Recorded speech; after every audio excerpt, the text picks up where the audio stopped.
साथियों, जो हमारी भूगोल की श्रृंखला चल रही है, भारत का भूगोल। हम आ रहे थे भारत के भूगोल और विश्व का भूगोल, जो श्रृंखला चल रही है, जिसमें हमने पढ़ा था कि भारत का सामान्य परिचय के बारे में पढ़ा था। यानी कि भारत का नामकरण कैसे हुआ और उनका भौगोलिक स्थिति क्या है, मानक रेखा उनकी क्या है। तो इन सब चीज़ों के बारे में हम पढ़ रहे थे। आज हम और थोड़ा विस्तार से पढ़ेंगे और जानेंगे कि भूगर्भिक संरचना क्या होती है, यानी कि भूगर्भिक संरचना, प्री कैम्ब्रियन और आर्कियन जो संरचना है, धारवाड़ संरचना, कुडप्पा, और ये जो तुम्हारी चट्टाने हैं, ये और पेलजोई काल, गोंडवाना लैंड, इन सब चीज़ों के बारे में आज हम पढ़ेंगे विस्तार पूर्वक। तो साथियों, आइए चलते हैं देर ना करते हुए, हम सीधे पॉइंट पर पहुंचते हैं कि भूगर्भिक संरचना कैसे। कल आपने देखा था कर्क रेखा पर कितने राज्य गुजर रहे हैं, और आपने सारी चीज़ें पढ़ी थी कि भू भारत का नामकरण कैसे हुआ, कितने स्रोत हैं, वायु पुराण में क्या कहा जाता है। तो ये जिन्होंने ये सेशन नहीं देखा है, वो बैक में जा कर के अपना डिस्क्रिप्शन में, मैं डिस्क्रिप्शन में हालांकि अभी नहीं लगाया हूँ, वो लगा दूंगा इस सेशन में, और डिस्क्रिप्शन में ये वीडियो देख सकते हैं आप। तो देन आज हम भूगर्भिक संरचना के बारे में पढ़ेंगे, और आप समझ पाएंगे कि भारत की भूगर्भिक संरचना क्या होती है। देखिए, भारत की भूगर्भिक संरचना के बारे में देखने से पहले हम ये जानते हैं कि जो विश्व है, जो भारत की भूगर्भिक संरचना का विकास कहाँ से हुआ। तो हम जानते हैं पैंसिया पैंसिया के अंगारा लैंड और गोंडवाना लैंड के विभाजन से प्रारंभ हुआ। अगर हम देखते हैं तो एक सबसे पहले जो पृथ्वी है वो पैंजिया के रूप में एक तरीके से संरचना थी। और जब ये टूटा अंगारा लैंड और गोंडवाना लैंड के माध्यम से, जब इसका विभाजन हुआ, तो यहाँ Precambrian, Archaean, Dharwar, Cuddapah, Vindhyachal संरचनाओं या इन चट्टानों का विकास हुआ।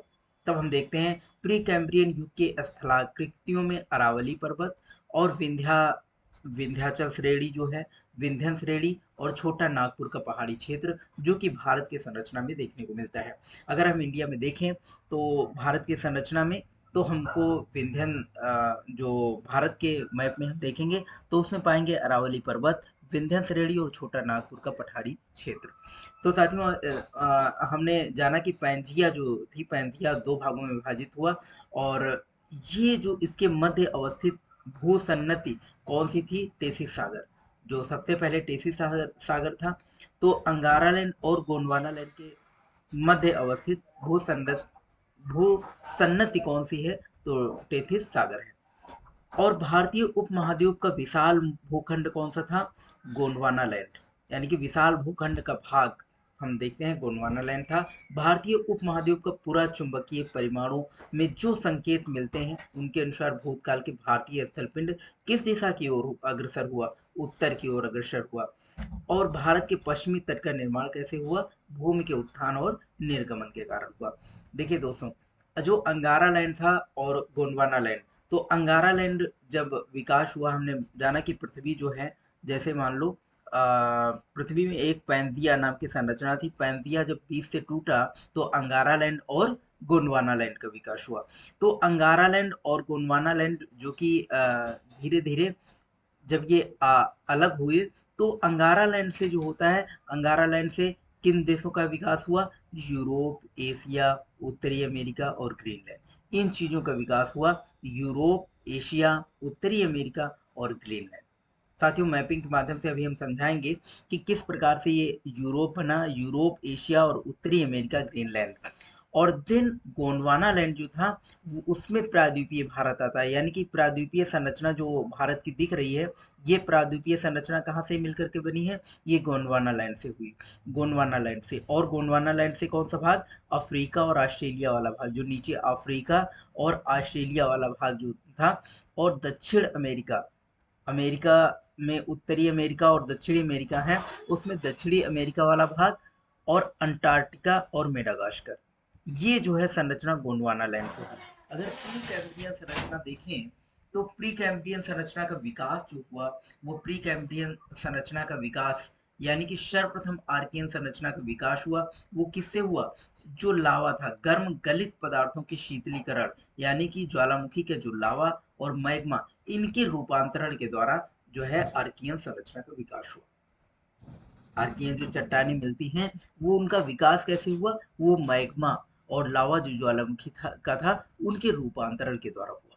और प्री कैम्ब्रियन महाकल्प किस क्रम की चट्टानों में जीवाश्म नहीं पाए जाते हैं, क्वेश्चन पूछा जाएगा अगर, तो हम बताएंगे कि प्री कैम्ब्रियन जो महाकल्प के किस क्रम की चट्टानें हैं जिसमें जीवाश्म नहीं होता है, तो ये कौन सी है, आर्कियन क्रम के, जो कि हमने पहले ही डिस्कशन किया कि आर्कियन क्रम की संरचना जो कि लावा और मैग्मा के रूपांतरण के द्वारा जो है इसका आर्कियन संरचना का विकास हुआ। और ये आर्कियन संरचना जो कि जिसमें जीवाश्म नहीं पाए जाते हैं। और ये आर्कियन क्रम की चट्टानों में मुख्य रूप से किन क्षेत्रों में पाए जाते हैं, तो किन क्षेत्रों में पाए जाते हैं, आंध्र प्रदेश वाला क्षेत्र है, कर्नाटक, तमिलनाडु, छोटा नागपुर का पठार, उड़ीसा, मध्य प्रदेश, मेघालय का पठार और बुंदेलखंड का क्षेत्र। जब हम मैप में देखेंगे तो आंध्र प्रदेश वाला क्षेत्र, अगर हम संरचना मैप की संरचना अगर हम देखें तो ये आपका हो जाएगा, ये आपका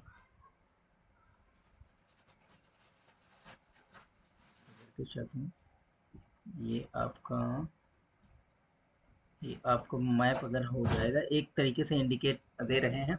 तो अगर मैप में हम देखेंगे तो पाएंगे कि जो आंध्र प्रदेश वाला क्षेत्र, ये क्षेत्र आंध्र प्रदेश, और कर्नाटक वाला क्षेत्र, और कौन सा, तमिलनाडु, जो नीचे तमिलनाडु वाला क्षेत्र, और छोटा नागपुर का पठार, जो छोटा नागपुर का पठार है, और उड़ीसा, उड़ीसा जो उड़ीसा वाला क्षेत्र, और मध्य प्रदेश यानी कि सेंट्रल, ये जो सेंट्रल इंडिया है, मध्य प्रदेश वाला क्षेत्र, और मेघालय, मेघालय वाला क्षेत्र, मेघालय का पठार, और बुंदेलखंड का क्षेत्र।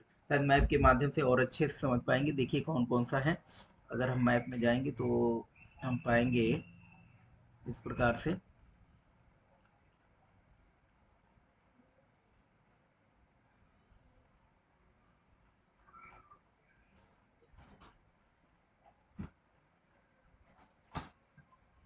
ये अगर मैप हम देख देख पा रहे हैं तो यहाँ पर कौन कौन सा, उड़ीसा, उड़ीसा वाला क्षेत्र, और आंध्र प्रदेश वाला क्षेत्र, और मेघालय, ये जो आपका मेघालय वाला क्षेत्र है, मेघालय वाला क्षेत्र, इन क्षेत्रों में, और यहाँ पर ये कर्नाटक वाला क्षेत्र, और कौन सा, आंध्र प्रदेश हो गया, कर्नाटक हो गया, उड़ीसा, और ये मेघालय वाला क्षेत्र, इन क्षेत्रों में आपको देखने को मिलेगा आर्कियन क्रम की चट्टानों का विकास हुआ।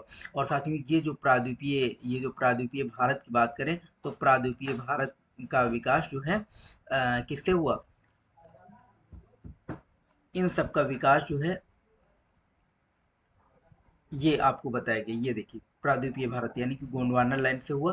तो ये जो चट्टाने हैं आपका, ये क्या गरम जो है पदार्थ गलित यानी कि पदार्थों का जो ज्वालामुखी का जो लावा था उसके रूपांतरण के द्वारा जो है आर्कियन संरचना का विकास हुआ। तो ये सारी चीजें आपको देखने को मिलता है। और आर्कियन क्रम की चट्टानें मुख्य रूप से किन क्षेत्रों में पाई जाती हैं, आंध्र प्रदेश, कर्नाटक, तमिलनाडु, छोटा नागपुर का पठार, उड़ीसा, मध्य प्रदेश और मेघालय का पठार तथा बुंदेलखंड का क्षेत्र। ये जो है ये आपका ये आर्कियन क्रम की चट्टानें हैं। और आर्कियन क्रम की संरचना, ये जो चट्टानों की संरचना ये आग्नेय चट्टानों से हुआ है। तो ये आप समझ पा रहे हैं कि आंध्र प्रदेश, कर्नाटक, तमिलनाडु, छोटा नागपुर का पठार, उड़ीसा, मध्य प्रदेश, मेघालय का पठार, बुंदेलखंड, ये आपने देखा कि इसमें जो है विकास किस चीज का हुआ, ये आपने देखा कि इसमें आर्कियन क्रम की चट्टानें हैं। और आर्कियन क्रम की चट्टानें किन पदार्थों से मिलकर, किन चट्टानों से मिलकर के, तो आग्नेय चट्टानों के रूपांतरण से इनका विकास हुआ है।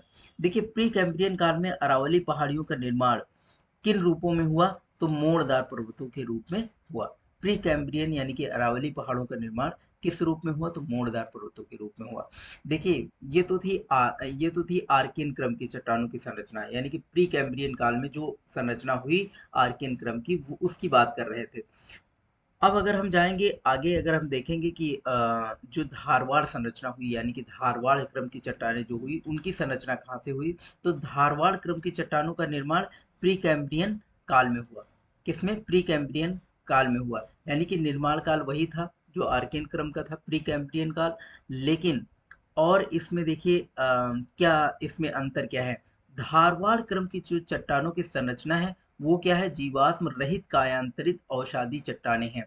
यानी कि आपने देखा था कि जो आर्कियन क्रम की चट्टानें थी उसमें क्या था, उसमें जीवाश्म नहीं था।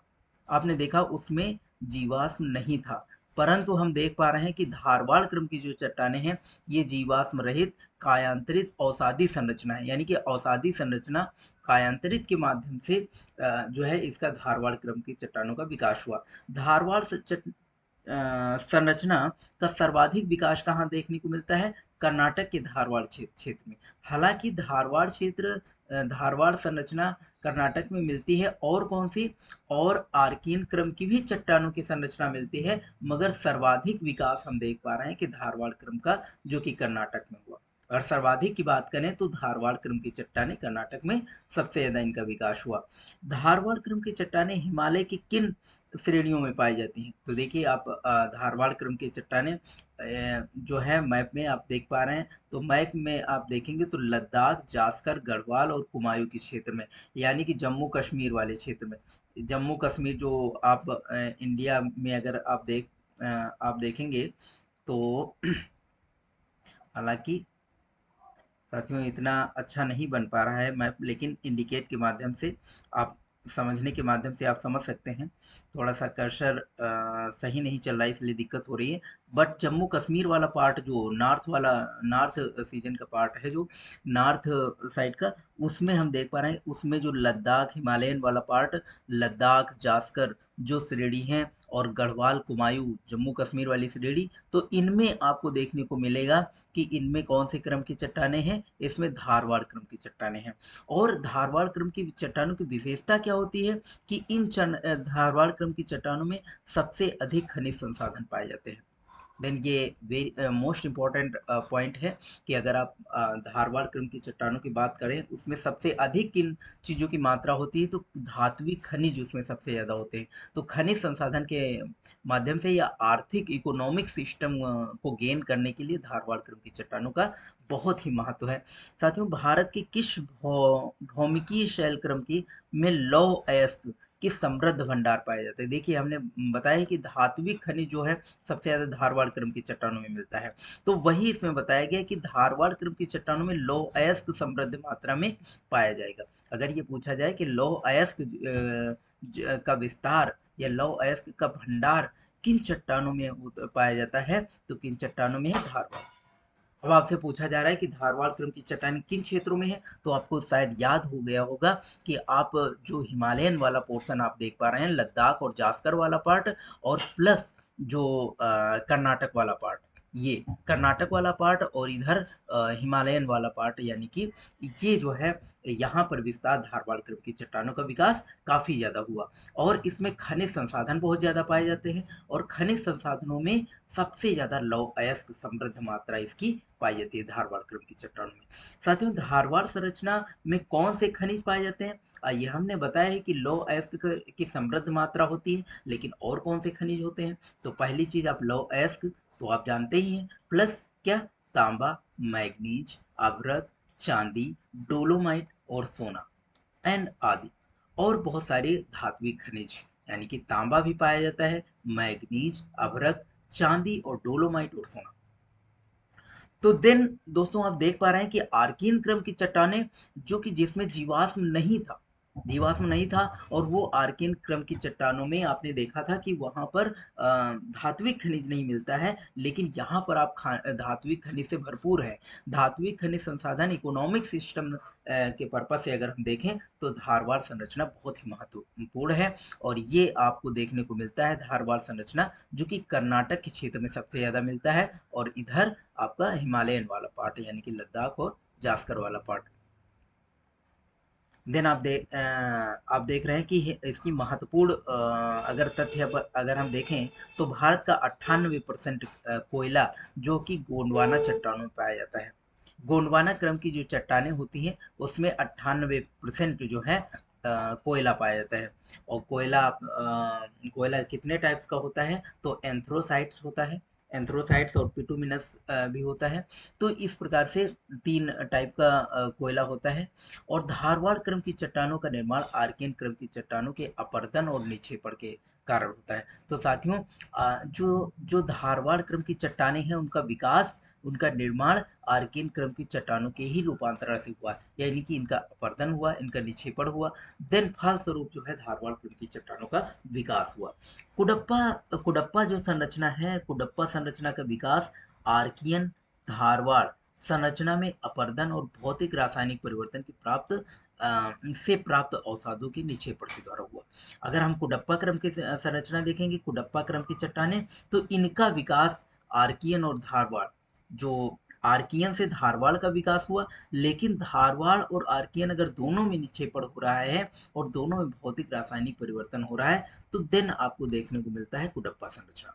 तो आर्कियन क्रम की चट्टानों में, आर्कियन शैलों में धात्विक, अधात्विक और दुर्लभ खनिज पाए जाते हैं, परंतु धारवाड़ में हमने क्या देखा, धात्विक खनिज सर्वाधिक मात्रा में पाए जाते हैं, जिसमें लौ एस की मात्रा सबसे ज्यादा होती है। विंध्यन संरचना भवन निर्माण के पत्थरों के लिए प्रसिद्ध है। विंध्यन संरचना किसके लिए प्रसिद्ध है? भवन निर्माण संरचना के लिए प्रसिद्ध है। देखिए, कुडप्पा संरचना की बात करें, अभी हमने बात किया कि आर्कियन क्रम की चट्टानों का विकास कैसे होता है, धारवाड़ क्रम की चट्टानों का विकास कैसे होता है। आपने कुछ पॉइंट भी जाना होगा कि जो कर्नाटक के क्षेत्र में बाहुल्य मात्रा में धारवाड़ पाया जाता है, परंतु अगर कुडप्पा संरचना पर कुछ पॉइंट देखें, तो कुडप्पा संरचना का सर्वाधिक विकास किन क्षेत्रों में हुआ, तो आंध्र प्रदेश, यानी कि आंध्र प्रदेश कुडप्पा क्षेत्र में, आंध्र प्रदेश के कुडप्पा क्षेत्र में जो है कुडप्पा संरचना का सर्वाधिक विकास हुआ। देखिए, कुडप्पा का सर्वाधिक भंडार है कहाँ पर? चूना पत्थर का विकास, चूना पत्थर का। कुडप्पा संरचना में सर्वाधिक भंडार चूना पत्थर का। देखिए, कुडप्पा संरचना में सर्वाधिक भंडार चूना पत्थर का। कुडप्पा संरचना किन चट्टानों के लिए प्रसिद्ध है? तो चूना पत्थर, बलुआ पत्थर, एस्बेस्टास और संगमरमर है। ये हुआ। विंध्यन विंध्यन संरचना की बात करें, देखिए, कुडप्पा संरचना आपने देखा कि कुडप्पा संरचना आंध्र प्रदेश में विकास हुआ, और कुडप्पा का अगर हम देखें कि किस प्रकार से निर्माण हुआ, तो आर्कियन और धारवाड़ संरचना में जो रासायनिक परिवर्तन होता है, भौतिक रासायनिक परिवर्तन होता है, उनका अपरदन होता है, उनका निक्षेपण होता है, देन कुडप्पा संरचना का निर्माण होता है। कुडप्पा संरचना का सर्वाधिक भंडार किस चीज का है? तो इसमें चूना पत्थर पाया जाता है, ना कि धात्विक खनिज पाए जाते हैं। देन वेरी मोस्ट इंपॉर्टेंट, यानी कि धारवाड़ क्रम में आपको धात्विक खनिज देखने को मिलते हैं, और आर्कियन क्रम के चट्टानों में धात्विक, अधात्विक और दुर्लभ खनिज पाए जाते हैं, यानी कि उसमें अधात्विक भी पाए जाते हैं। लेकिन जब कुडप्पा संरचना की बात करें, तो कुडप्पा संरचना में सर्वाधिक भंडार चूना पत्थर का होता है। देन कुडप्पा संरचना किन चट्टानों के लिए प्रसिद्ध है? तो चूना पत्थर, बलुआ पत्थर, एस्बेस्टास और संगमरमर हेतु पत्थर या संगमरमर हेतु प्रसिद्ध है। कुडप्पा संरचना किन चट्टानों के लिए प्रसिद्ध है? चूना पत्थर, बलुआ पत्थर, एस्बेस्टास और संगमरमर हेतु प्रसिद्ध है। विंध्यन संरचना, विंध्यन संरचना क्या होती है? विंध्यन क्रम की चट्टानों का निर्माण जल निक्षेपों के द्वारा होता है। जल निक्षेपों के द्वारा होता है। जल संरचना अवसादी चट्टानों से होती है। देखिए, विंध्यन क्रम की चट्टानों का निर्माण जल निक्षेपों के द्वारा होता है। विंध्यन संरचना निर्मित होती है अवसादी चट्टानों से। विंध्यन क्रम की चट्टानों का विस्तार किन क्षेत्रों में होता है? सासाराम, रोहतास क्षेत्र, बिहार और चित्तौड़गढ़ राजस्थान, होशंगाबाद मध्य प्रदेश और आगरा। देखिए, विंध्यन क्रम की चट्टानों का निर्माण कैसे होता है? आपने अभी तक देखा कुडप्पा संरचना, और कुडप्पा संरचना में किन चट्टानों का विकास हुआ? आपने देखा कि चूना पत्थर, बलुआ पत्थर, एस्बेस्टास और संगमरमर। इन चट्टानों के लिए जो है कुडप्पा संरचना बहुत ही प्रसिद्ध है। बट अगर हम विंध्यन संरचना के बारे में बात करें, तो विंध्यन विंध्यन क्रम की चट्टानों का निर्माण जल निक्षेपों के द्वारा हुआ। किसके द्वारा? जल निक्षेपों के द्वारा हुआ। और विंध्यन संरचना औषधि चट्टानों से मिलकर के बनती है। विंध्यन क्रम की चट्टानों का विस्तार कहाँ कहाँ हुआ? तो आप बिहार वाले पार्ट में देखेंगे। बिहार में कौन सा? सासाराम। और जो रोहतास वाला क्षेत्र है, उसमें बिहार में, वहां पर विंध्यन क्रम की चट्टानें देखने को मिलती हैं। और राजस्थान का थोड़ा सा पार्ट जो चित्तौड़गढ़ वाले पार्ट है, और होशंगाबाद मध्य प्रदेश में, और आगरा। यूं आप याद रखें कि एमपी में, और एमपी, बिहार और राजस्थान, इनमें विंध्यन क्रम के चट्टानों का विस्तार जो कि देखने को मिलता है। अगर हम देखें पन्ना, पन्ना यानी कि मध्य प्रदेश में जो पन्ना है, और गोलकुंडा जो कि आंध्र प्रदेश में, ये जो दोनों खाने हैं, पन्ना जो कि मध्य प्रदेश में और गोलकुंडा आंध्र प्रदेश में, कि हीरा की खान की किस संरचना की चट्टानों में पाई जाती है, तो ये आपको देखने को मिलेगा विंध्यन क्रम की चट्टानों में। अगर आपसे पूछा जाए कि हीरा जो है, हीरा की जो खान होती है वो किन क्रम की चट्टानों के विकास के कारण हुआ, तो हीरा जो है विंध्यन संरचना से विकास के कारण हुआ। अब आप विंध्यन क्रम के संरचना आप देखेंगे कि विंध्यन क्रम की संरचना आप देखेंगे किन क्षेत्रों में पाई जाती है, तो ये और विंध्यन क्रम की संरचना से किससे मिलती है, अवसादी चट्टानों से मिलकर के, अवसादी चट्टानों के परिवर्तन से विंध्यन क्रम के चट्टानों का विकास हुआ। और ये जो है आंध्र प्रदेश में आपने देखा कि आंध्र प्रदेश में जो गोलकुंडा खान है और पन्ना, इन दोनों में हीरा की खान है, जो कि ये विंध्यन क्रम की संरचनाओं के द्वारा ही विकास हुआ इसका। प्री कैम्ब्रियन काल में एक बार हम कुछ इंपॉर्टेंट पॉइंट देख लें कि आर्कियन क्रम और धारवाड़ और कुडप्पा और विंध्यन, इन क्रम की कुछ विशेषताएं क्या क्या हैं, जो कुछ मेन विशेषताएं, जैसे हम देखेंगे कि आर्कियन क्रम की चट्टानें, इनकी विशेषताएं ये हैं कि आग्नेय और कायांतरित चट्टानों से ये निर्मित होते हैं। ये किससे निर्मित होते हैं, आग्नेय और कायांतरित जो चट्टानें होती हैं उनसे निर्मित होती हैं आर्कियन क्रम की चट्टानें। धारवाड़ जो होती हैं औषाधी क्रम की चट्टानें और जीवाश्म रहित चट्टानें होती हैं, ये धारवाड़ क्रम की चट्टानें। और चूना पत्थर से जो युक्त होती हैं वो कुडप्पा क्रम की चट्टानें होती हैं। और विंध्यन क्रम में जीवाश्म युक्त होती हैं औषाधी चट्टानें। वो औषाधी चट्टानें ही विंध्यन क्रम का विकास करती हैं, लेकिन वो कैसी होनी चाहिए, वो जीवाश्म युक्त औषाधी, हालांकि औषाधी जो है जीवाश्म से युक्त ही होती हैं। तो ये आप और ये संबंधित क्षेत्र, अगर आर्कियन का क्षेत्र देखें तो अरावली का पर्वतीय क्षेत्र, दक्षिणी पर्वतीय क्षेत्र और बुंदेलखंड का पठारी वाला क्षेत्र, वही छोटा नागपुर वाला क्षेत्र। तो ये आपको आर्कियन क्रम की चट्टानें। लेकिन धारवाड़ क्रम की चट्टानें कौन सा, धारवाड़, अरावली, छोटा नागपुर वाला, जो छोटा नागपुर का पठार है ये। कुडप्पा क्रम के चट्टानों का भी विकास छोटा नागपुर वाले पठार में पाया जाता है सबसे ज्यादा। और कुडप्पा जिला आंध्र प्रदेश में देखने को मिलता है, जो कुडप्पा जिला है। हालांकि उस जिले का नाम ही इन चट्टानों के ऊपर बना हुआ है, निर्माण हुआ है। तो कुडप्पा जिला जो कि आंध्र प्रदेश का, और अरावली पर्वतीय क्षेत्र, सेवराय की पहाड़ियां और जेवादी की पहाड़ियां जो तमिलनाडु में है। तो तमिलनाडु में कुछ पोर्शन आपको देखने को मिलता है अरावली वाले क्षेत्र में, और आंध्र प्रदेश वाले क्षेत्र में कुडप्पा जो जिला है उसमें, और छोटा नागपुर वाला। लेकिन विंध्याचल जो विंध्यन है वो बिहार वाला क्षेत्र, आपका सासाराम वाला क्षेत्र, रोहतास वाला क्षेत्र, चित्तौड़गढ़ वाला राजस्थान में देखने को मिलता है, और एमपी में मध्य प्रदेश वाला क्षेत्र, जहाँ पर पन्ना जो कि हीरे की खान है, और गोंडवाना वाला क्षेत्र जो कि तुम्हारा आंध्र प्रदेश वाला क्षेत्र। तो ये आइए जानते हैं गोंडवाना क्रम जो किस काल में हुआ। तो गोंडवाना क्रम का विकास जो है पेलियोजोइक ये पीरियड था, तब जो है गोंडवाना क्रम का विकास हुआ। प्रायद्वीपीय भारत गोंडवाना संरचना का विकास, देखिए इसमें आ ही गया कि गोंडवाना संरचना का विकास किस युग में हुआ, तो कार्बोनीफेरस पर्मियन युग, कार्बोनीफेरस पर्मियन युग में इसका विकास हुआ। ये जो प्रायद्वीपीय भारत वाला क्षेत्र आप देख पा रहे हैं, जिसमें गोंडवाना वाला क्षेत्र, जो गोंडवाना संरचना है वो देखने को मिलती है, जो कि तुम्हारा छोटा नागपुर और ये गोंडवाना वाला क्षेत्र, आंध्र प्रदेश वाला क्षेत्र। तो ये आपको देखने को मिलता है कि कार्बोनीफेरस पर्मियन युग में इसका विकास हुआ। गोंडवाना संरचना जो कि औषधि के निक्षेपण के द्वारा होता है, जैसे कि हमने बात ही करी थी। और गोंडवाना लैंड टूटने के क्रम में किस युग का विकास हुआ, तो जुरासिक युग का हुआ। जो हमने बताया था कि पैंजिया जो कि दो भागों में टूटा था, और एक जो है गोंडवाना लैंड, एक अंगारा लैंड और गोंडवाना लैंड में भाग में टूटा था। तो जो गोंडवाना लैंड जो टूटा, वो किस युग का प्रारंभ माना जाता है, वो जुरासिक युग का प्रारंभ माना जाता है। आपने जुरासिक मूवी भी देखी होगी, तो हालांकि ये उसी युग की बात करता है। जुरासिक मूवी में जो भी चलचित्र दिखाए गए हैं वो उसी युग की कल्पना की गई है।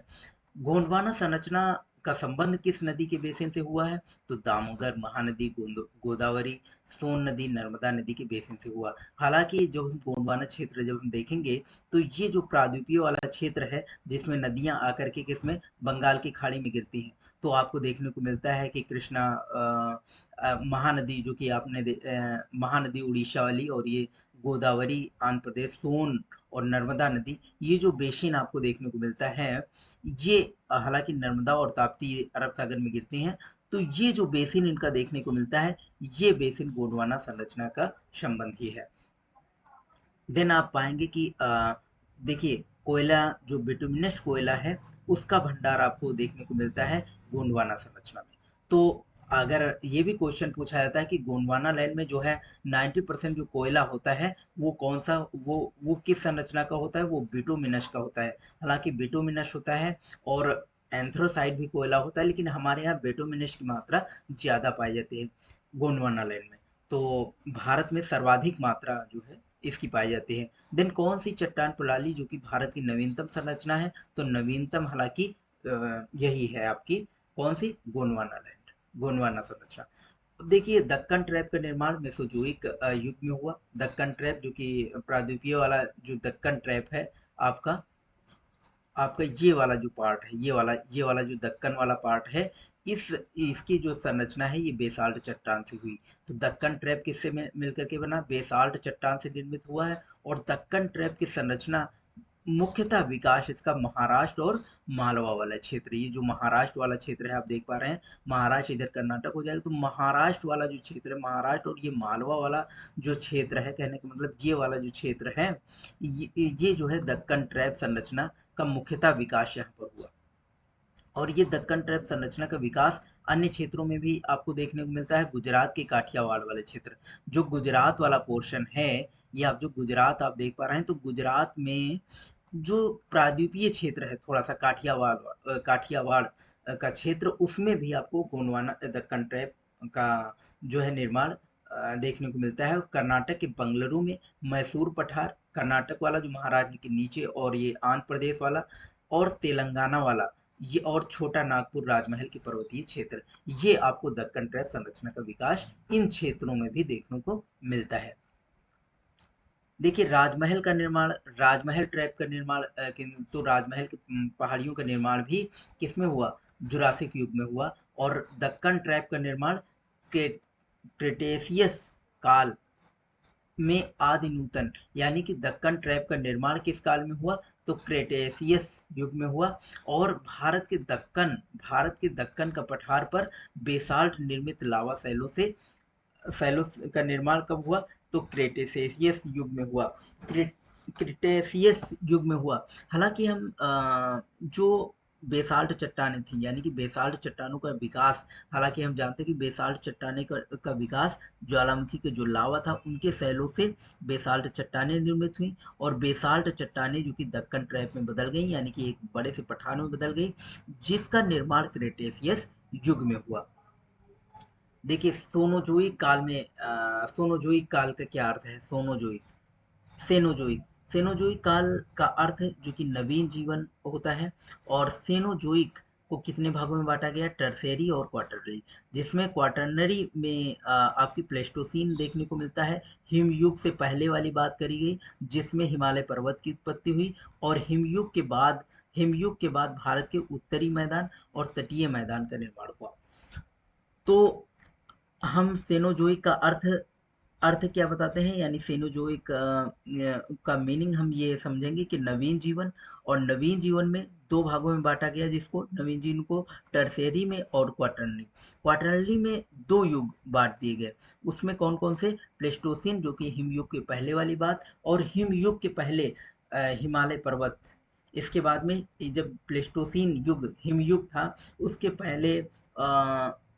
उसके पहले और हिमयुग के बाद, देखिए दो क्वार्टरनी के दो पार्ट में बांटा गया, जिसमें एक हिमयुग के पहले वाली बात करी गई, एक हिमयुग के बाद वाली। तो हिमयुग के बाद किसका निर्माण हुआ, हिमयुग के बाद भारत का जो उत्तरी मैदान आप देख पा रहे हैं, उत्तरी मैदान और तटीय मैदान, जो तटीय विकास हुआ, यहाँ पर आपका सागर है इंडिया का, और ये प्रायद्वीपीय वाला क्षेत्र है। तो जो भारत का उत्तरी वाला बात, यानी कि जम्मू कश्मीर वाला पार्ट, जो उत्तरी वाला पार्ट जो है, और तटीय मैदान, और जो तटीय मैदान है ये इसका निर्माण हिमयुग के बाद हुआ। लेकिन जो हिमालय पर्वत की उत्पत्ति आपको देखने को मिलती है इधर साइड में, वो आपको हिमालय पर्वत की जो उत्पत्ति हुई वो प्लेस्टोसिन हिमयुग के पहले हुई। यानी कि हिमयुग के पहले इसका विकास हुआ, हिमालय पर्वत का विकास हुआ।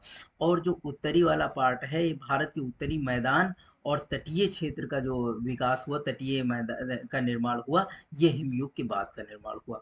देन आप समझ पा रहे होंगे कि क्वार्टरली में दो पीरियड में बांटा गया, क्वार्टनरी को, और वो हिमयुग से पहले और हिमयुग के बाद, जिसमें किसका निर्माण हुआ ये आपने देखा। देखिए, देश की वर्तमान स्थलाकृति अ, किस युग में सुनिश्चित हुई? तो प्लेस्टोसिन युग में हुई। किस युग में हुई? प्लेस्टोसिन युग में हुई। जैसा कि हमने बात करी है कि प्लेस्टोसिन युग जो है उसमें हिम युग से पहले किसका निर्माण हुआ? हिमालय पर्वत का निर्माण हुआ। और हिम युग के बाद किसका निर्माण हुआ? तटीय मैदान का निर्माण हुआ, प्रायद्वीपीय तट जो कि देखने को मिलते हैं, और उत्तरी मैदान का विकास हुआ।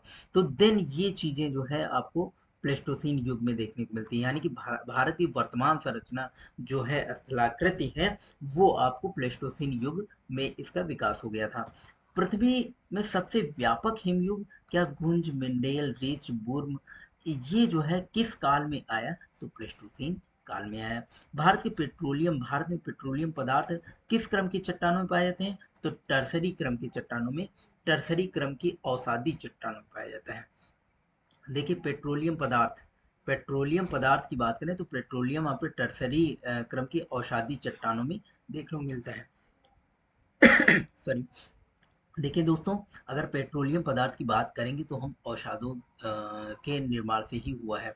औषधि चट्टान जो दब गए, वो जो चीजें, वो टर्सरी क्रम की औषधि जो चट्टानें थी, उनमें पेट्रोलियम, वो सारे औषाध जो है वो पेट्रोलियम पदार्थ के रूप में कन्वर्ट हो गए। इंडस सांगपो सचरजान यानी कि आईटी एस्टेट का निर्माण कब हुआ? तो प्लायोशीन और इयोसीन काल के मध्य में हुआ। एमबीएफ क्या है? तो एमबीएफ क्या है? Main boundary fault. इसका विकास कब हुआ? सोनोजुई काल में हुआ। वृहद हिमालय की उत्पत्ति किस काल में देखने को मिलती है? तो ओलिगोशीन काल में होती है।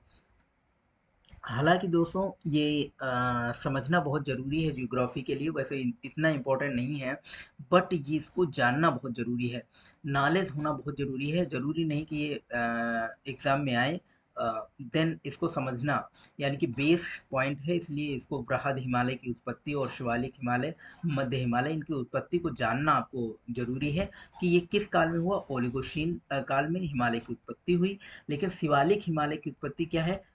प्लायोशीन युग में हुई। और मध्य हिमालय की उत्पत्ति मायोशीन युग में हुई। यानी कि हिमालय का विस्तार कई युगों से चलता चला आ रहा है, जिसमें आपका मध्य हिमालय वो हुआ प्लायोसीन युग में, और जो मध्य हिमालय है वो हुआ मायोशीन युग में, और शिवालिक हिमालय वो हुआ प्लायोसीन युग में और प्लायोसीन काल में, और वृहद हिमालय का पार्ट देखने को मिलता है वो हुआ ओलिगोशीन में। विशाल मैदान बांगर और खादर, इनका विकास अत्यनूतन युग में हुआ।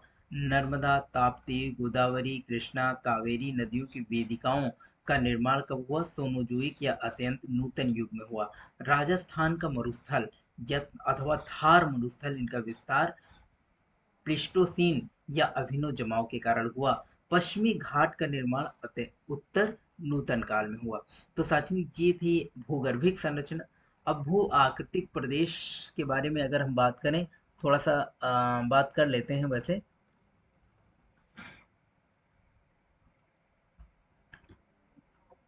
साथियों, कोशिश करते हैं कि हम हिमालय के बारे में विस्तार पूर्वक जान पाएंगे। उनके तीनों भाग और भी कई चीजें हैं जो आपको अ, भू आकृतिक प्रदेश, भारत के भू आकृतिक प्रदेशों के बारे में हम चर्चा करेंगे। यानी कि अगर हम बात करें तो भारतीय उपमहाद्वीप की वर्तमान भूगर्भिक संरचना, भू वैज्ञानिक संरचना व इसकी क्रियाशील भू आकृतिक प्रक्रम मुख्यतः अंतर्निहित और बहिर्निहित बलों व प्लेट की क्षैतिज संरचना संचरण की अंतर क्रिया के परिणाम स्वरूप अस्तित्व में आए। कौन? भारतीय उपमहाद्वीप। भारतीय भूवैज्ञानिक संरचना और शैल समूह की भिन्नता के आधार पर भारत को तीन भूवैज्ञानिक खंडों में भूवैज्ञानिक खंडों में विभाजित किया जाता है। ये विभाजन भौतिक लक्षणों पर आधारित है। कौन से भौतिक लक्षण है? प्राद्वीपीय खंड और हिमालय व अन्य अतिरिक्त प्राद्वीपीय पर्वतमालाएं और सिंधु गंगा ब्रह्मपुत्र वाला मैदान। ये आपको तीन भाग जो कि देखने को मिलते हैं, ये विभाजन आपको देखने को मिलता है। कौन सा? एक प्राद्वीपीय खंड हो गया। अगर इंडिया को हम देखें तो हम पाएंगे, अ, अगर मैप के माध्यम से देखें तो दोस्तों, जो ये जम्मू कश्मीर वाला पार्ट हो गया, और फिर ये चलता है आपका अरुणाचल प्रदेश, और ये मेघालय वाला पार्ट, और फिर देख पाते हैं कि ऐसे करके आंध्र प्रदेश और उड़ीसा वाला पार्ट। देन ये आपको चलते हैं गुजरात, ये आपका गुजरात वाला पार्ट हो जाता है, और फिर ये आपका कर्नाटक और महाराष्ट्र ये वाला पार्ट हो जाता है। देन ये श्रीलंका हो जाता है।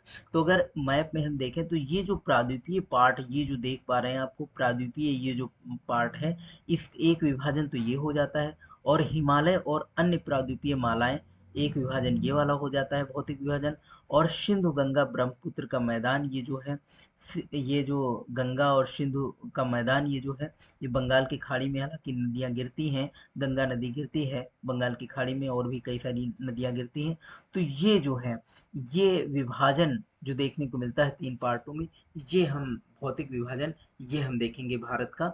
ये विभाजन विस्तार पूर्वक समझेंगे इन विभाजनों में, कि हिमालय का जो निर्माण हुआ वो कैसे हुआ, किन कारणों से, उसका रीजन क्या रहा, और प्राद्वीपीय वाला पार्ट हम विस्तार पूर्वक समझेंगे। तो आइए समझते हैं थोड़ा सा। भारत का कुल क्षेत्रफल भारत के कुल क्षेत्रफल का लगभग 11% भूभाग पर्वतीय है। कितना है? 11% भूभाग पर्वतीय है, और 18% पहाड़ी है, और 20% पठारी है। कैसा है? 20% पठारी है, और बाकी बचा भाग यानी कि 43% वो भूभाग मैदानी है। तो आप समझ पा रहे हैं, यानी कि कुल क्षेत्रफल जो भारत का है उसमें मैदानी भाग कितना है? 43% ही है, और 11% भूभाग पर्वतीय, हालांकि अब धीरे धीरे घटता जा रहा है पर्वतीय क्षेत्र, और 18% पहाड़ी है, और 20% जो है पठारी है। तो किसी भू आकृति, होता क्या है एक्चुअल में भू आकृति? तो यूं समझते हैं कि किसी स्थान की भू आकृति उसकी संरचना, प्रक्रिया, विकास की अवस्था का परिणाम है। विकास की अवस्था का परिणाम है। भारत को कुल 6 भू आकृतिक प्रदेशों में विभाजित किया गया। कौन सा? उत्तर और उत्तर पूर्वी पर्वतमाला, उत्तर पूर्वी पर्वतमाला, उत्तर भारत का मैदान, प्राद्वीपीय पठार, भारतीय मरुस्थल, तटीय मैदान और द्वीपीय समूह। ये आप यूं समझिए कि अगर ये आपका मैप हो गया, ये आपका थोड़ा सा साथियों नहीं बन पा रहा होगा, उसके लिए सॉरी चाहते हैं, थोड़ा कर्सर की प्रॉब्लम है। और ये गुजरात वाला पार्ट हो गया। देन ये जो आपका पार्ट हो गया, ये इंडिया वाला पार्ट हो गया। तो यहाँ पर जो देखने को मिलता है साथियों, एक तो पर्वतमाला वाला क्षेत्र उत्तरी भाग, ये उत्तरी पूर्वी पर्वतमाला वाला क्षेत्र, और दूसरा जो उत्तरी मैदान हो गया इंडिया का, और तीसरा जो प्राद्वीपीय पठार हो गया, ये वाला प्राद्वीपीय प्राद्वीपीय हो गया, और तीसरा जो है कुछ मरुस्थल जो राजस्थान वगैरह में कुछ जो मरुस्थल है, ये वाला पार्ट हो गया, और तटीय मैदान इसके किनारे किनारे, और प्लस इसके जो द्वीप द्वीप समूह है, ये वाला, ये जो द्वीपीय समूह आपके दिखते हैं, एक अंडमान निकोबार वाला और इधर लक्षद्वीप वाला। तो देन ये आपको 6 भाग आपको देखने को मिलते हैं भारत के। देखिए हिमालय पर्वत का निर्माण कैसे हुआ? तो आप जानते ही हैं, अंगारा लैंड और भारतीय प्लेट जो कि गोंडवाना लैंड, इसके टकराने से विकास हुआ हिमालय पर्वत का। देखिए, हालांकि एक सिद्धांत भी है जो कि प्लेट विवर्तनी का सिद्धांत, जो कि बहुत इंपॉर्टेंट प्लेट विवर्तनी का सिद्धांत, जिसके कारण माना जाता है कि हिमालय उत्पत्ति का कारण रहा। तो टेथिस सागर में जमे मलबे के दबाव और टेथिस सागर में अवसादों में वलन पड़ गया था, जिसके कारण से हिमालय की उत्पत्ति हुई। हिमालय पर्वत का निर्माण किस काल में हुआ? तो टर्सेरी युग में हुआ। टर्शेरी युग में हिमालय का निर्माण हुआ। अब इसके अगर प्रादेशिक विभाजन देखें तो प्रादेशिक विभाजन कितने भागों में है? 3 भागों में प्रादेशिक विभाजन है, पंजाब, कुमायूं, नेपाल और सतलज। देखिए, ये नदियों के माध्यम से विभाजन हुआ था। ये नदियों के माध्यम से विभाजन हुआ था। जो पंजाब हिमालय है वो सिंधु और सतलज नदी के मध्य वाला पार्ट हो गया, और सतलज और काली नदी के वाला पार्ट, जो उसके मध्य वाला पार्ट है, वो कुमायूं हिमालय था। और काली और तीस्ता नदी के बीच वाला पार्ट नेपाल था। और असम वाला पार्ट तीस्ता और दिहांग तथा ब्रह्मपुत्र नदी वाला पार्ट। हालांकि ये प्रादेशिक विभाजन अगर आप में देखते हैं, अगर मैप के माध्यम से समझे, हाँ है। देखिए, आइए समझते हैं मैप के माध्यम से। ये मैप आप देख पा रहे हैं हिमालय वाला क्षेत्र। तो इसमें आपको जो कुछ पार्ट पंजाब वाला पार्ट था, जो कि यहाँ पर अगर सतलज नदी दिख रही होगी, सतलज नदी, और देखिए ये आपका सिंधु और सतलज नदी, ये आपकी सिंधु नदी है। सिंधु नदी ये आपकी, और सतलज नदी, ये जो मध्य वाला पार्ट था, ये सिंधु और सतलज नदी के जो मध्य वाला पार्ट, एक भाग तो ये हो गया। और यहीं पर कहीं काली काली नदी होगी, यहीं पर सतलज, और यहाँ पर काली नदी होगी कहीं। तो ये जो काली और सतलज नदी, ये वाला पार्ट जो है कुमायूं पार्ट है। ये वाला पार्ट आपका पंजाब वाला पार्ट हो गया, सिंधु नदी और किसके बीच में? सिंधु नदी और सतलज नदी। सतलज नदी और काली नदी के बीच वाला पार्ट जो है, वो कौन सा पार्ट है? वो कुमायूं वाला पार्ट, कुमायूं हिमालय माना जाता है। और जो काली और तीस्ता नदी है, काली और यहाँ कहीं तीस्ता नदी आपको देखने को मिलेगी। हालांकि इसमें ज़्यादा क्लियर नहीं दिख पा रहा होगा, लेकिन साथियों यहीं पर तीस्ता नदी है, ये नेपाल वाला पोर्शन है। अगर आप देखेंगे ये नेपाल वाला पोर्शन है, तो यहीं कहीं तीस्ता नदी है, जो कि ये वाला पार्ट आपका बांट दिया जाता है। ये वाला पार्ट काली नदी और तीस्ता नदी, इसके बीच वाला पार्ट, ये जो पार्ट है काली नदी और तीस्ता नदी, वैसे हम नेपाल में नहीं जाएंगे, तो इंडिया की बात करते हैं। तो काली और तीस्ता नदी, ये नेपाल वाला, ये नेपाल वाला नेपाल भाग हो जाएगा, पर्वत। और जो यहाँ से, और ब्रह्मपुत्र का जो इंटर है, वो ब्रह्मपुत्र नदी का इंटर अरुणाचल प्रदेश से माना जाता है। तो जो अरुणाचल प्रदेश वाला जो पार्ट है, और यहाँ ये आपका जो तीस्ता नदी, इसके बीच में जो ये पार्ट आपको देखने को मिल रहा है, ये वाला पार्ट जो है असम हिमालय हो जाएगा। तो आप समझ पा रहे होंगे असम हिमालय कौन सा है? तिस्ता, तिस्ता वाला पार्ट, तिस्ता, और ये कौन सा? तिस्ता और अरुणाचल प्रदेश, यानी कि ब्रह्मपुत्र, तिस्ता और तिस्ता नदी और ब्रह्मपुत्र नदी, इसके बीच वाला पार्ट ये असम वाला पार्ट हो जाएगा, असम हिमालय वाला। और काली और तीस्ता नदी के बीच वाला पार्ट, ये कौन सा हो जाएगा? ये नेपाल हिमालय हो जाएगा। और ये ये आपका सतलज और काली नदी, इसके बीच वाला पार्ट, ये आपका हो जाएगा कुमायूं हिमालय। और ये वाला पार्ट जो है आपका, जो कि सिंधु नदी, सिंधु और सतलज, इसके बीच वाला पार्ट, ये पंजाब हिमालय वाला पार्ट।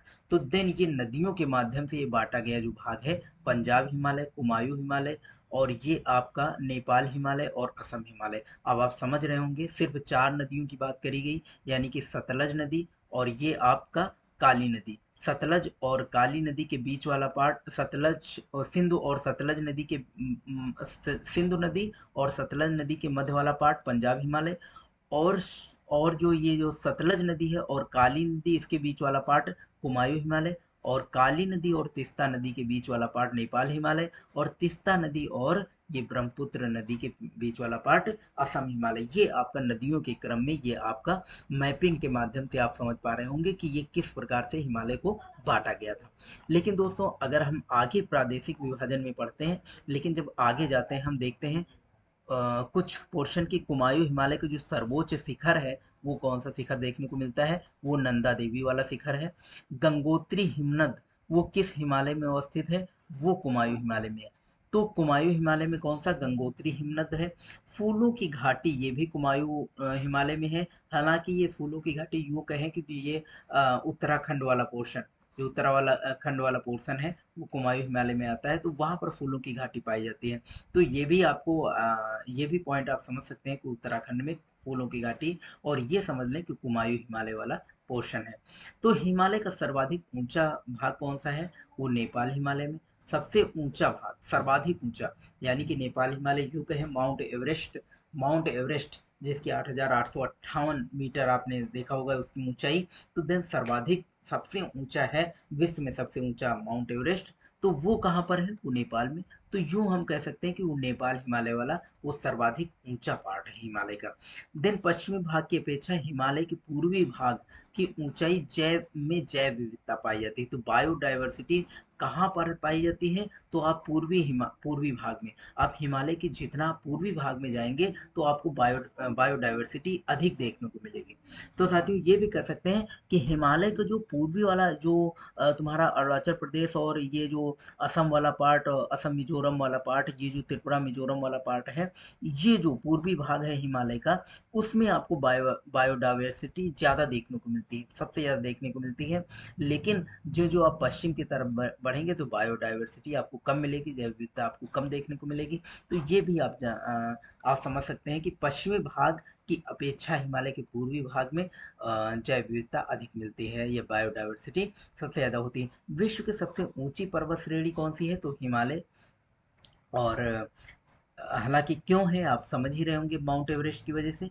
हिमालय के प्रादेशिक विभाजन की संकल्पना किसने दी थी? तो साथियों ये जो नदी के माध्यम से बांटा गया है, ये कौन सा, ये भौतिक संरचना जो विभाजन आपको देखने को मिलता है, ये सबसे पहले किसने दिया था? सिडनी बर्रार्ड ने दिया था। हिमालय अपनी वर्षा का अधिकांश भाग किस मानसून से प्राप्त करता है? तो दक्षिण पश्चिम मानसून से प्राप्त करता है।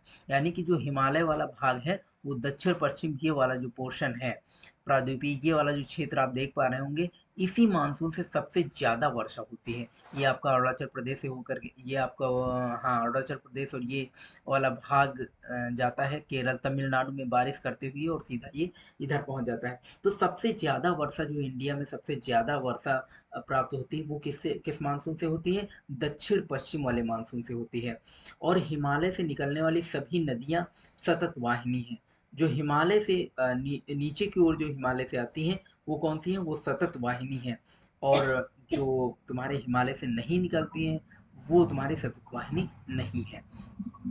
तो ये आप समझ पा रहे होंगे। और मुख्य जो भाग है हिमालय पर्वत श्रेणी का, मुख्य हिमालय पर्वत श्रेणी के मुख्य तथ्य, जैसे हिमालय की परतदार चट्टानें जीवाश्म मुक्त हैं, और जो परतदार चट्टानें हैं वो जीवाश्म मुक्त हैं। लघु हिमालय की परतदार चट्टानों में समुद्री जीव जंतुओं के जीवाश्म मिलते हैं। और वाय हिमालय या शिवालिक हिमालय में मानव सभ्यता के अवशेष मिले हैं। हिमालय पर्वत नवीन वलित पर्वत श्रृंखला सच में वेरी इंपॉर्टेंट पॉइंट है कि जो हिमालय पर्वत है उस वो नवीन वलित पर्वत श्रृंखला है। कैसा है? वो नवीन वलित पर्वत श्रृंखला है, और हिमालय का वर्तमान स्वरूप हिमानी और प्रवाहित नदियों के कार्यों द्वारा निर्मित हुआ है। यदि हिमालय पर्वत श्रेणियां नहीं होती तो भारत में सर्वाधिक संभाव्य भौगोलिक प्रभाव क्या होता? तो देन आप समझेंगे कि अगर हिमालय पर्वत श्रेणियां नहीं होती तो 3 रीजन होते। कौन कौन से? या तो अधिकांश भाग साइबेरिया से आने वाली शीत लहरों का अनुभव करता। साथियों जो उत्तरी भाग है जिसमें आप हिमालय पर्वत देख पा रहे हैं, तो ये हिमालय पर्वत जो पूर्वी यूरोप से जो साइबेरियन वाला पॉइंट है, जो साइबेरियन से शीतलहर हवाएं आती हैं, कोल्ड विंटर, उनसे बचाता है इंडिया को। अगर ये चीजें ना होती, हिमालय पर्वत ना होता, तो शायद साइबेरिया से आने वाली ठंडी हवाएं सीधा डायरेक्ट इंडिया में इंटर कर जाती और शीत लहरों का अनुभव होता। और क्या होता?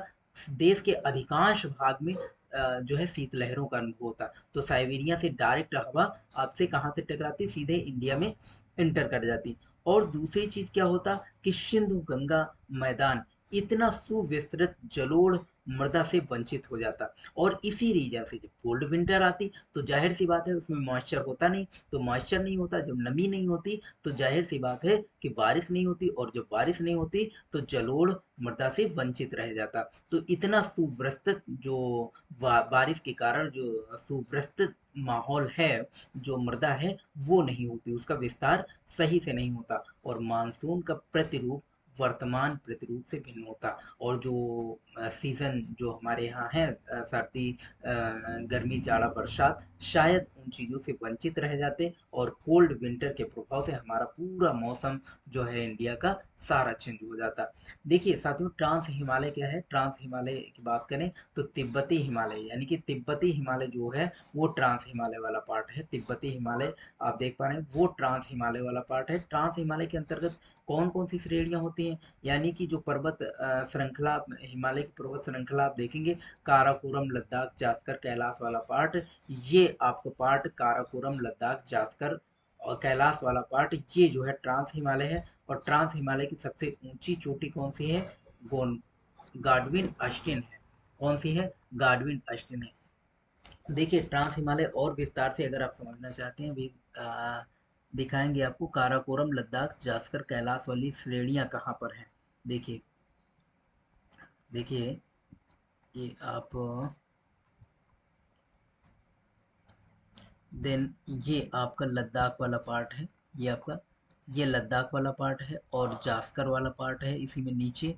और लद्दाख, जास्कर शायद आप नहीं देख पा रहे होंगे साथियों, थोड़ा सा ये काराकोरम वाला पार्ट है। काराकोरम, लद्दाख, जास्कर, यानी कि इस प्रकार से आपकी काराकोरम, लद्दाख, जास्कर और ये पीर पंजाल, ये नीचे वाला पोर्शन कौन सा है? पीर पंडा, पीर पंजाल। तो ये भी आप के एल जे पी भी याद आप कर सकते हैं। के एल जी जे और पी, ये आपका काराकोरम हो गया, लद्दाख हो गया, जास्कर हो गया, पीर पंजाल हो गया। तो इसी अक्सर जो है एग्जाम में आता रहता है कि नॉर्थ टू साउथ क्रम में कौन कौन सी हिमालय पर्वत श्रृंखलाएं पाई जाती हैं, कौन कौन सी श्रेणियां हैं। तो ये उत्तर से दक्षिण क्रम कभी कभी पूछ लिया जाता है, इनको सीक्वेंस में लगाना होता है। तो काराकोरम पहले आता है, सबसे नॉर्थ में कौन सा है? काराकोरम सबसे ऊपर है। फिर उसके बाद में आपका लद्दाख वाली श्रेणी है, फिर जास्कर वाली है और फिर पीर पंजाल वाली श्रेणी है। के एल जे पी आप याद रखेंगे। तो ये आपका जो है ट्रांस हिमालय, ट्रांस हिमालय में ये सारी पोर्शन आती है। ये जो सारी श्रेणियां आप देख पा रहे हैं, काराकोरम, लद्दाख, जास्कर और कैलाश वाली श्रेणियां, ये ट्रांस हिमालय है। ट्रांस हिमालय की सबसे ऊंची चोटी कौन सी है? गाडविन आस्टिन है, जिसे केटू के नाम से बोला जाता है। ये आपका सब, ये काराकोरम जो है इसमें सबसे ऊंची चोटी कौन सी है? ये गाडविन आस्टिन है। विश्व का सर्वाधिक ढाल वाली चोटी कौन सी है? तो ये ट्रांस हिमालय में पाई जाती है। और कौन सी है? राकापोशी। कौन सी है? राकापोशी। तो ये ट्रांस हिमालय में है। ट्रांस हिमालय में स्थित किस पर्वत श्रेणी को उच्च एशिया की रीढ़ कहा जाता है? तो काराकोरम श्रेणी को कहा जाता है। ट्रांस हिमालय में स्थित किस पर्वत श्रेणी को उच्च एशिया की रीढ़ कहा जाता है? तो कौन सी? काराकोरम श्रेणी। जो काराकोरम सबसे ऊपर आप देख पा रहे होंगे, हिमालय पर्वत की जो सबसे ऊपरी, यानी कि केएलजेपी में जो काराकोरम है, तो ये जो काराकोरम जो श्रेणी है, जिसमें इसमें इसमें जो है सबसे उच्च एशिया की रीढ़ कहा जाता है। तो ये जो काराकोरम वाली ट्रांस हिमालय वाली जो श्रेणी है, इसको एशिया की रीढ़ कहा जाता है। और काराकोरम श्रेणी का पश्चिमी विस्तार कहाँ तक हुआ है? तो पामीर घाट तक हुआ है। कहाँ तक हुआ है?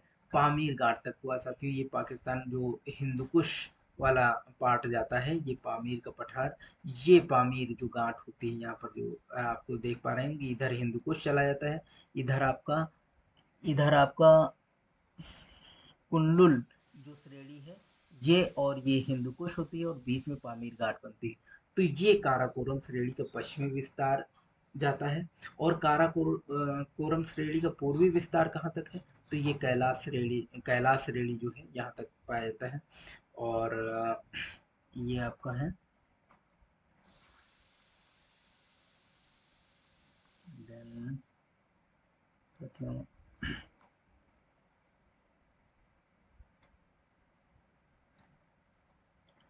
तो ये आप देख पा रहे होंगे।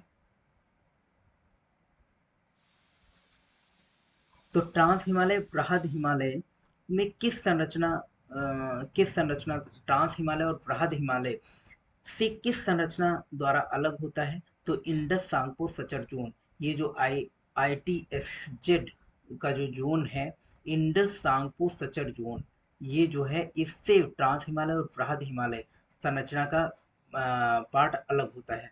देखिए ट्रांस हिमालय को किन श्रेणियों के मध्य सिंधु नदी बहती है, तो जास्कर और लद्दाख के मध्य में, यानी कि जास्कर, काराकोरम, लद्दाख, जास्कर और ये हो गया पीर पंजाल।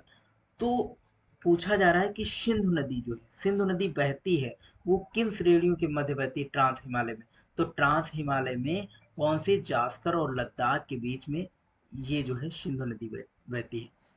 जास्कर और लद्दाख श्रेणी जो है, जास्कर कौन सा, ये नीचे वाला हो गया, ये जास्कर हो गया, ये लद्दाख हो गया, इसके बीच से सिंधु नदी होकर के पाकिस्तान में इंटर करती है, यानी कि इंडिया से होकर के।